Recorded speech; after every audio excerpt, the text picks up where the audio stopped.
Vocês já ouviram falar que o Saci é só um moleque travesso que gosta de esconder coisas e dar nó em crina de cavalo? Esqueçam essa história. Hoje vou contar para vocês a verdade sombria que se esconde por trás do gorro vermelho e do cachimbo, a história do seu Pedro e do terror que ele encontrou em sua própria fazenda.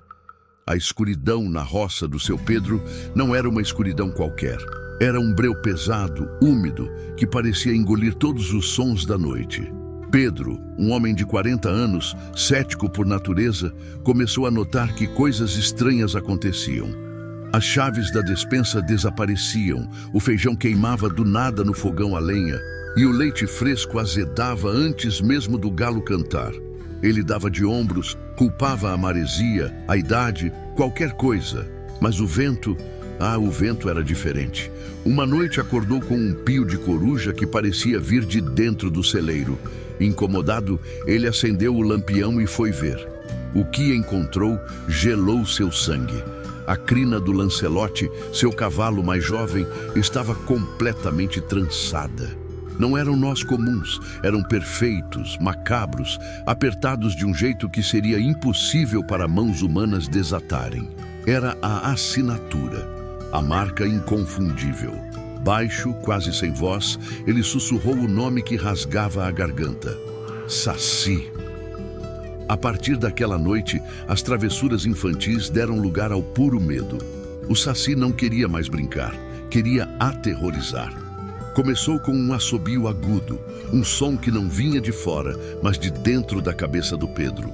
Um zunido penetrante e zombeteiro que o deixava louco. Quando ele se levantava para procurar a origem, o assobio parava e era substituído por um toc-toc-toc ritmado, o som de um único pé pulando no chão de terra batida.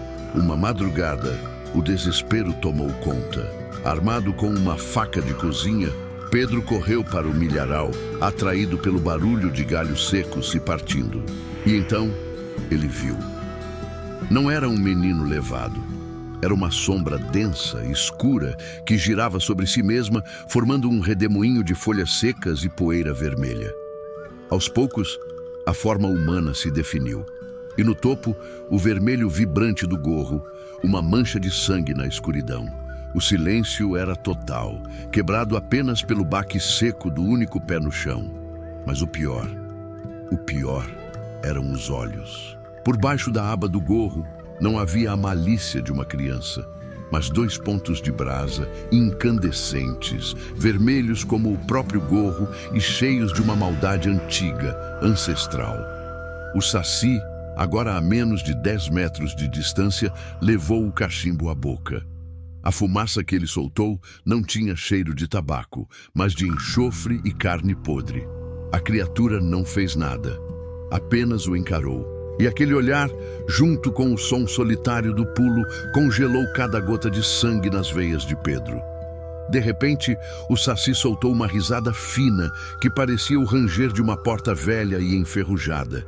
Em um instante, ele se desfez numa nuvem de fumaça preta e um estalo de vento desaparecendo na noite.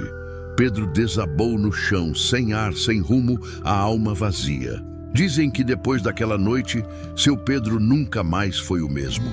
Hoje, ele vive perambulando pela beira da mata, murmurando coisas sem sentido sobre um assobio que só ele ouve e o cheiro de fumaça podre.